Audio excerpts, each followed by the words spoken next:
आज जो है हम लोग टेस्टिंग एंड डिबगिंग के बारे में जानेंगे। टेस्टिंग क्या होता है और डिबगिंग क्या होता है। ठीक है। टेस्टिंग जो है, आप जो कोई भी प्रोग्राम आपने लिखा उसको टेस्ट करेंगे। टेस्ट करने के बाद अगर कोई एरर नहीं आ रहा है तो आपका प्रोग्राम जो है वो सक्सेसफुल है। ठीक है। जैसे testing is a process to verify and validate that software और एप्लीकेशन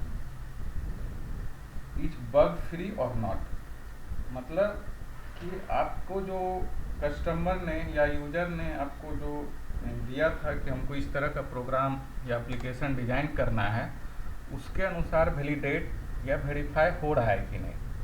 ठीक है। डिबगिंग क्या है? ये भी प्रोसेस है बग को हटाने का। ठीक है।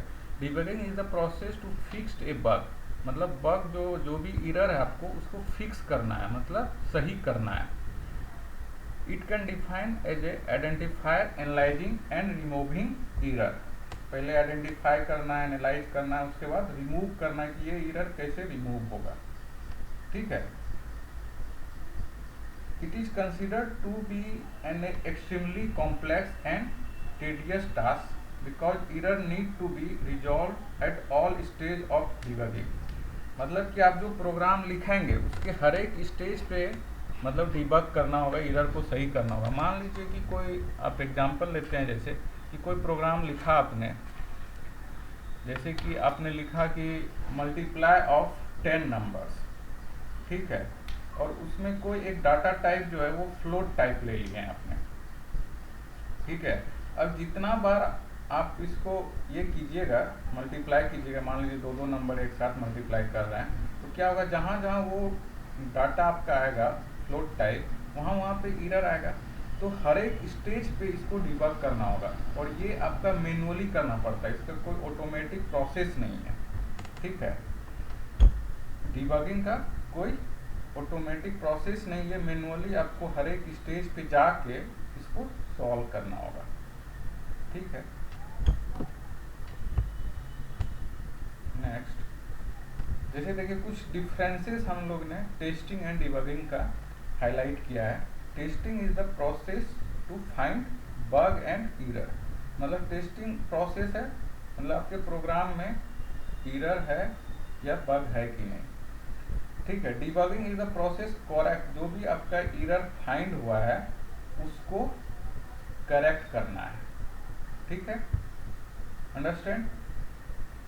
It is the process to identify the failure of implementing code. मतलब कभी कभी क्या होता है कि जब आप प्रोग्राम लिखेंगे वो फेल हो जाता है, मतलब इम्प्लीमेंट नहीं हो पाता है, कुछ एरर दे दिया या फेल हो रहा है, इम्प्लीमेंटेशन फेल्योर दिखाएगा। तो ये आपका टेस्टिंग के फेज में ये सब फाइंड होता है। Testing display the error, testing done by the tester. मतलब जो टेस्टिंग का जो प्रोसेस करता है उसको हम लोग टेस्टर बोलते हैं। There is a no need of design knowledge in the testing process. मतलब वो आपको रन करना है, आपको जो डिजायर आउटपुट आना चाहिए वो आ रहा है कि नहीं आ रहा है, ये बस आपको जानना है। बाकी आपको कोई कोडिंग का कोई भी चीज़ आपको नहीं जानना है कि कोडिंग कैसे होता है। टेस्टिंग कैन बी मैनुअली और ऑटोमेटेड डन। टेस्टिंग है डिफरेंट टाइप ऑफ लेवल, जैसे यूनिट टेस्ट, ये सब जब आप सॉफ्टवेयर इंजीनियरिंग पढ़िएगा तो वहाँ पे आप लोग को बताया जाएगा टेस्टिंग का प्रोसेस क्या होता है, यूनिट टेस्ट क्या होता है, आपका इंटीग्रेटेड टेस्ट क्या होता है, सिस्टम टेस्टिंग क्या होता है, वाइट बॉक्स टेस्टिंग क्या होता है, ब्लैक बॉक्स टेस्टिंग क्या होता है। ये सारा चीज़ आपको जब सॉफ्टवेयर इंजीनियरिंग एक सब्जेक्ट है वो जब पढ़िएगा तब वहाँ बताया जाएगा। ठीक है। उसी तरह डिबगिंग क्या, उसी का रेस्पेक्टिव हम लोग ने इसको बनाया है, इसको हाईलाइट में कर दे रहा हूँ। It is the process to give absolute code failure. Debugging is deductive process. मतलब ये आपका डिटेक्ट करता है कि कहाँ पे एरर आ रहा है और उसको कैसे ठीक करेंगे। Debugging is done by either programmer और डेवलपर। जो कोड बनाया है या जो कोड डेवलप किया है वही आपका डिबग कर सकता है। ठीक है। Someone are requesting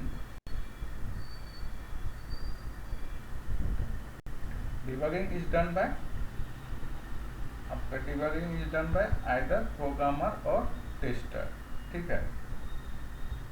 debugging can not be done without proper design of knowledge, मतलब आपको अगर प्रॉपर डिजाइन का नॉलेज नहीं है कि किस फंक्शन से कहाँ, किस मॉड्यूल से किस मॉड्यूल में गया है, क्या मेरा मेंबर फंक्शन है, क्या मेरा फंक्शंस है, क्या डाटा टाइप है, किस डाटा टाइप का क्या यूज है, ये जब तक आपको पता नहीं रहेगा तब तक आप डिबग नहीं कर सकते हैं, मतलब एरर को सॉल्व नहीं कर सकते हैं। आपको इसके प्रोग्राम, जो भी प्रोग्राम लिखा हुआ है उसका नॉलेज होना चाहिए कि ए वेरिएबल है तो उसका क्या यूज है, फिर बी वेरिएबल है तो उसका क्या यूज है, सी वेरिएबल में रिजल्ट है कि वो नंबर ले रहा है, ये सारा आपको नॉलेज होना चाहिए।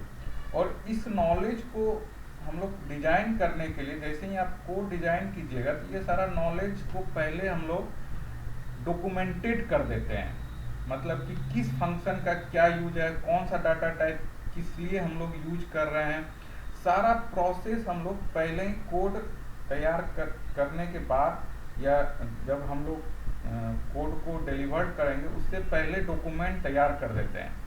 या आप कोई मॉड्यूल तैयार किए तो उसी टाइम में आप डॉक्यूमेंट तैयार कर दीजिएगा कि इस मॉड्यूल में हमने इस वेरिएबल का ये यूज किया है, इस फंक्शन का ये यूज है और ये चीज़ का ये यूज है।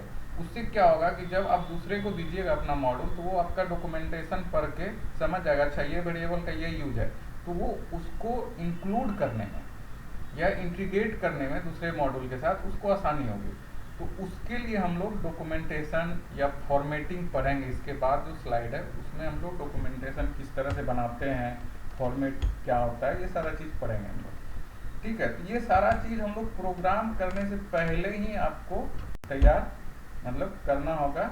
उसके बाद टेस्टिंग और डिबगिंग के टाइम में आपको इजीली होगा। हो सकता है कि आपने कोड किया 2 महीना के बाद फिर से उसमें डिबग आ गया, तो आपको अगर डॉक्यूमेंट तैयार नहीं रहेगा, डॉक्यूमेंटेशन आपका कोड का तैयार नहीं रहेगा, क्या होगा, आप भी भूल सकते हैं कि ये वेरिएबल का क्या यूज किया था मैंने। कभी कभी ऐसा होता है कि आपने ही कोड किया और खुद आपको समझने में विलम्ब हो रहा है, कि कंफ्यूज कर जा रहे हैं कि अच्छा ये वेरिएबल का क्या यूज किया, तो फिर से आपको पूरा कोड को रीड करना पड़ता है, फिर आपको उसको एनालिसिस करना पड़ता है कि अच्छा इसमें ये लॉजिक लगाया था, इसमें ये लॉजिक लगाया था। तो उस चीज़ को हटाने के लिए हम लोग क्या करते हैं, उस प्रोग्राम का डॉक्यूमेंटेशन तैयार कर लेते हैं, ठीक है।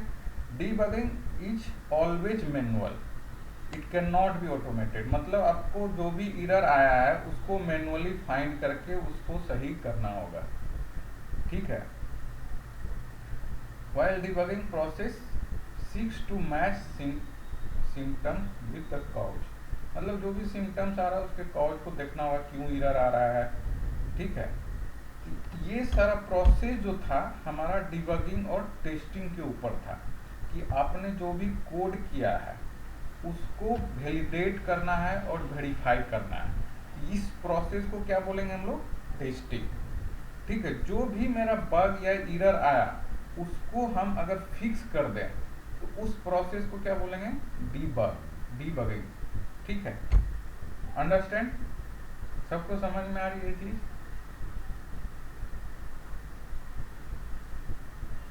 आप लोग सुनाई दे रही है ना? ओके, तो टेस्टिंग एंड डिबगिंग समझ में आ गया। ये जब हम लोग कोड करेंगे तो उस टाइम में एरर देखेंगे कि कंपाइलर एरर क्या होता है, रन टाइम एरर क्या होता है, ये सारा चीज़ हम लोग पढ़ेंगे, क्या होता है लॉजिकल एरर क्या, तो ये सारा चीज़ हम लोग देखेंगे। इसके बारे में आप टेंशन फ्री रहिए, ठीक है।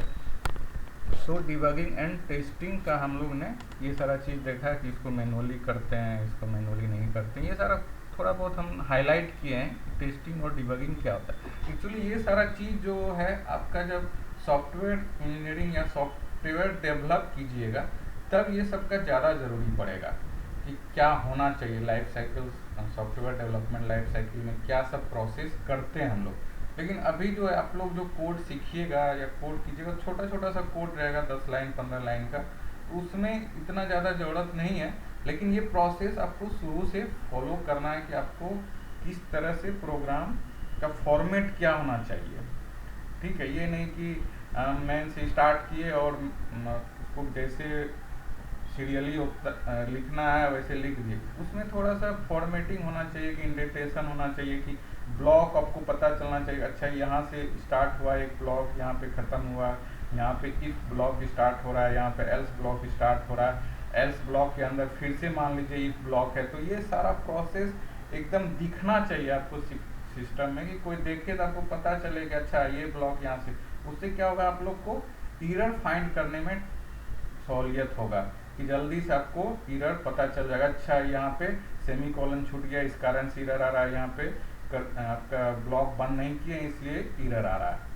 ठीक है, तो ये सारा चीज़ आपको मेंटेन करना है। जैसे हम लोग फॉर्मेट इसका देखेंगे, और आज जो है हम लोग कंपाइलर इंस्टॉल करने के लिए और एक छोटा सा प्रोग्राम भी हम लोग ने जो एल्गोरिथम हम लोग डिज़ाइन किए थे, जबकि आप लोग को अभी पता नहीं है कि डाटा टाइप क्या है, कीवर्ड क्या है, फिर भी हम लोग उसका एग्जाम्पल हम लोग देखेंगे।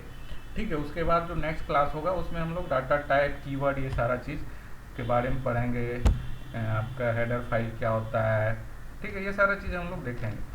तो आज अभी का जो है डिबगिंग और टेस्टिंग में कोई एरर है आप लोग को, कोई